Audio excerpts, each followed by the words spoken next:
좀 이런 말 하기는 좀 그렇지만은 최악의 메르치 유형입니다. 제 몸을 가누는 것조차 벅차게 되는 겁니다. ET 있죠? 팔다리 얇고 배 나온 그 ET를 여러분들 거울에서 볼 수가 있습니다.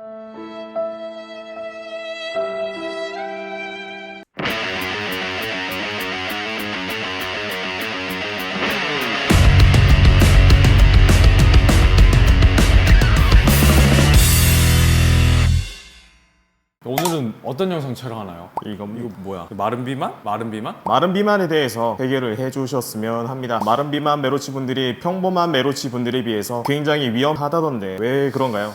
이 마른 비만인 분들은요, 신미성이나 신체 기능성 굉장히 낮고 질병 발병률 그런 굉장히 높은, 좀 이런 말 하기는 좀 그렇지만은 최악의 메르치 유형입니다. 사실 하루빨리 탈출을 해야 되는 그런 유형에 가깝죠. 신미성, 신체 기능성에 대해 자세히 말씀해 주시겠어요?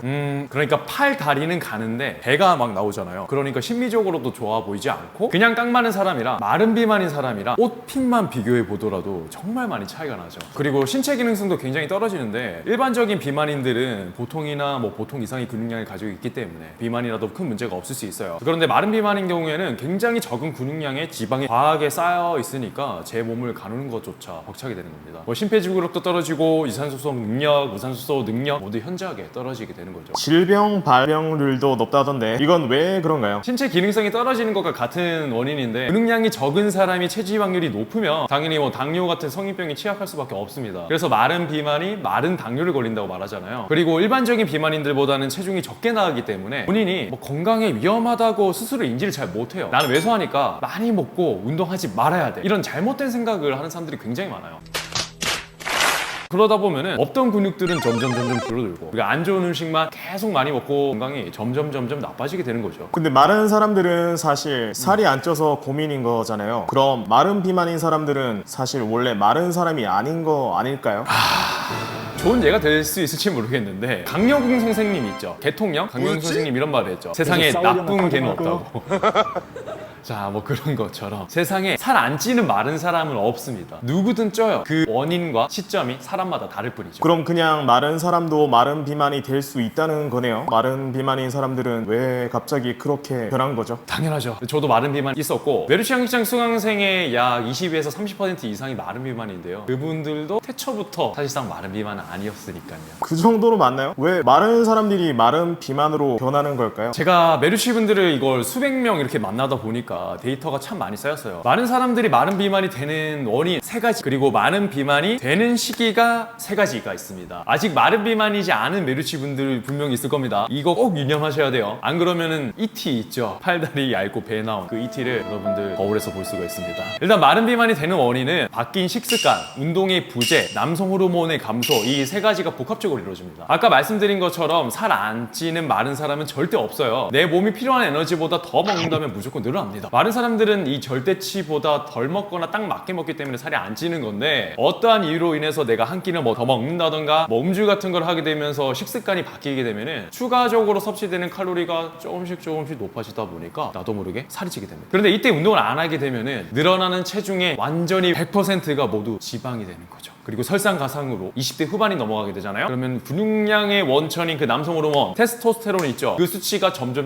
떨어져요. 그러다 보니까 1년에 근육량이 한 200에서 300g 정도씩 근소실이 오게 됩니다. 그렇게 내 몸의 근육과 지방의 비율이 점점 이렇게 바뀌게 되면서 마른 비만이 되어가게 되는 거죠. 이런 이유들로 복합적으로 오는 시기가 군입대, 취업, 결혼입니다. 군대에 입대를 하게 되잖아요. 그러면 식습관이 강제적으로 바뀌게 되면서 체중이 늘어납니다. 하지만 이때는 적당히 운동도 우리가 강제적으로도 할 수밖에 없어요. 그래서 나름 보기 좋게 체중이 늘어나는데, 우리가 취업을 하게 되잖아요. 그럼 회식, 야근, 야식 먹게 되잖아요. PD 선생님도 회사 같은 거 다녔을 때 아마 야식 드신 적 있으시죠? 아유, 아주 많죠. 어쩔 수 없이 먹게 되잖아요. 이렇게 일하면서 먹는 양이 조금씩 막 생기고, 음료 같은 것들도 일하다가 더 먹게 되다 보니까 식습관이 갑작스럽게 바뀌어요. 그러면서 체중이 점점 늘어나게 되더라고요. 취업하게 되면은 진짜 안 찌든 사람들도 대부분은 1년에 1에서 1kg씩 조금씩 늘어납니다. 근데 이게 세월이 지나게 되면서 어마어마하게 재는 거죠. 이때 운동을 안 하는 직장인 메르치들이라면 모두 다 마른 비만인 ET형 메르치 직행이 되는 거죠. 그리고 마지막으로 결혼을 하게 되면 안정적이게 식사를 할 수 있게 돼서 체중이 늘어나는 경우가 굉장히 많더라고요. 뭐 결혼을 하신 분들은 아시겠지만 식습관이 굉장히 안정적으로 바뀝니다. 아내분 또는 남편분께서 아침 챙겨주니까. 그리고 이 시기에 맞물려가지고 남성 호르몬 수치도 점점 떨어지니까 근육은 감소되고 지방 추적되면서 마른 비만이 되는 것이죠. 그럼 저렇게 살이 찌는 시기들을 역으로 활용하여서 저 시기에 운동을 한다면 근육량으로 늘어날 수도 있겠네요. 그쵸.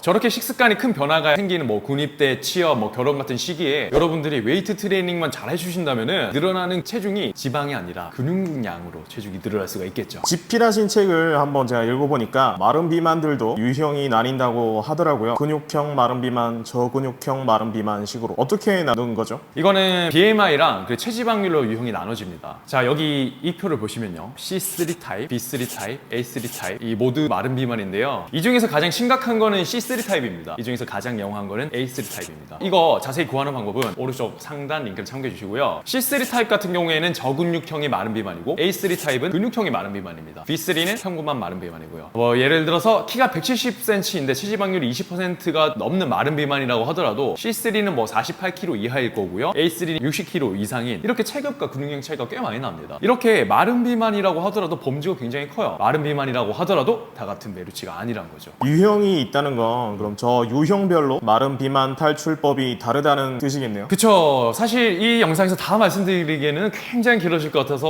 뭐 핵심만 말씀드리자면은 C3는 굉장히 저근육형의 마른 비만이에요. 같은 키의 다른 사람들보다도 현저하게 근육량이 적죠. 그렇다는 거는 저근육형에서 평균치의 근육까지는 꽤나 폭발적으로 근육량이 늘어날 수 있다는 걸 뜻합니다. 그래서 상승 다이어트라는 방법을 권하는데 이 상승 다이어트란 근육량이 올라가면서 체지방은 낮추는 방법입니다. 이는 C3 타입 메루치만 가능한 방법이에요. 뭐 B3나 A3 같은 경우에는 거의 불가능합니다. C3 타입 같은 경우에는 웨이트 트레이닝을 굉장히 강도 높게 하고 유산소 운동은 뭐 일주일에 한 3번 정도 이상 40분씩 병행하면서 한 달에 뭐 체중을 1에서 2% 정도 늘리면은 근육량은 늘어나고 체지방은 떨어질 수가 있습니다. C3의 저근육형 마른 비만 메루치는 B2에 진입하는 거를 1차적인 목표로 운동을 하셔야 됩니다. 그리고 B3 같은 경우에는 일반적인 마른 비만이에요. 대부분이 여기에 해당이 됩니다. 이분들은 뭐 다이어트 후 벌크업을 하신다던가 아니면 립매스업 이렇게 두 가지 방법으로 하는 게 일반적입니다. 뭐 근육량도 평균치 정도 있으니까 상승 다이어트를 기대하기는 약간 힘들고 그래서 체지방을 깎는 다이어트를 하고 난 이후에 벌크업을 하는 방법을 주로 가져갑니다. B3에서 B2나 C2로 진입하는 거를 1차적인 목표로 잡고 천천히 체중을 늘려 하고요. B3 중에서도 박스 하단에 있죠. 완전 하단. B2에 가까운 B3 같은 분들 같은 경우에는 립매스업도 가능합니다. 립매스업이라는 지방을 거의 가져가지 않고 정말 근육량 위주로 체중을 조금씩 올린 거거든요. 가능할 수도 있습니다. A3 같은 경우에는 이미 근육량이 꽤나 많이 있는 마른 비만이기 때문에 다이어트를 하고 난 다음에 벌크업을 하는 게 가장 정석입니다. B2를 1차적인 목표로 잡고 체지방을 걷어내고 난 다음에 천천히 벌크업이나 립매스업을 하셔야 되는 거죠. 그럼 운동은 어떻게 하나요? 운동은 마른 비만이라고 딱히 뭐 운동법이 다르고 그런 건 아니에요. 기본적으로 일반적인 메루치와 똑같이 웨이트 트레이닝을 하는데 차이점이 있다면 유산소 운동을 같이 병행을 해야 된다는 거죠. 유산소 운동은 한 30분 정도부터 시작을 해서 천천히 시간을 늘리고 그 운동 강도는 내가 약간 힘들다고 느끼는 정도로 계속 지속하시면 됩니다. 이게 아주 힘든 걸로 하면 안 되고요. 쉬운 걸로도 하면 안 돼요. 약간 힘들다고 느낄 정도의 강도가 사실 체지방 양의 전소량이 가장 높습니다. 웨이트 트레이닝은 오른쪽 상단에 있는 마른 비만 루틴을 참고하셔도 되고요. 이 루틴은 제가 군대에 있을 때 진행한 프로그램인데 한 80kg 정도 다이제 그리고 초코칩 쿠키 그것만 먹어서 진짜 배 이렇게 나오고 팔다리는 이랬던 그 당시에 마른 비만을 탈출하여서 10kg 이상 지방을 감량한 프로그램이니 굉장히 좋은 프로그램이고요. 또는 저희가 제공해드리는 무료 프로그램 있죠. 맨몸 운동 프로그램에서 유산소 운동을 추가하는 것도 꽤나 정석적이고 좋은 방법입니다. 이 프로그램들은 제가 댓글에 정리를 해서 올려놓을 거니까 한번 참고를 해보세요. 그렇군요. 마른 비만을 어떻게 탈출해야 되는지 감이 잡힌 것 같습니다. 마른 비만 메루치 분들에게 또 하고 싶은 말은 없으신가요? 네. 참 마른 비만이신 분들은요 평범한 메루치 분들에 비해서 훨씬 더 이거에 힘든 케이스이긴 합니다. 체지방을 정상치로 떨어뜨리는 과정을 겪고 벌크업을 해야 되기 때문에 시간도 근육형의 체지방률이 낮은 메루치들에 비해 엄청 오래 걸리죠. 게다가 평생 마르게만 살아오신 분들이기 때문에 다이어트를 해야 된다는 것 자체를 굉장히 거부감을 느끼시는 것 때문에 아예 포기하시는 분들이 굉장히 많아요. 하지만 절대 포기하시면 안 됩니다. 여기서 포기하시면 몸매가 안 좋아지는 것 뿐만 아니라 건강상에도 적신호가 올 수가 있어요. 과체중 비만인들보다 비만보다요 저체중 마른 비만인들이 훨씬 더 위험하다는 걸 유념하시고 꼭 운동을 하시길 바라겠습니다. 이 정도면 충분하지 않을까요? 네네네, 맞습니다. 고생하셨습니다. 감사합니다. 마른 비만이라던가 뭐 다른 부분, 그리고 아까 제가 말씀드렸던 뭐 타입별 메르치 유형 이런 것들에 대해서 뭐 자세히 알고 싶으시면요 저희 블로그나 아니면 책을 구매해서 보시길 바랍니다. 또는 저희 메르치 양기장 오프라인 클래스에 참석해서도 좋으실 것 같습니다. 오늘도 살찌는 하루 되시길. 마른 비만인 분들은 살찌는 하루보다는 지방을 커팅하고 근육량을 얻는 그런 시간이 되시길 바라겠습니다. 그럼 다른 영상에서 뵙도록 할게요. 감사합니다.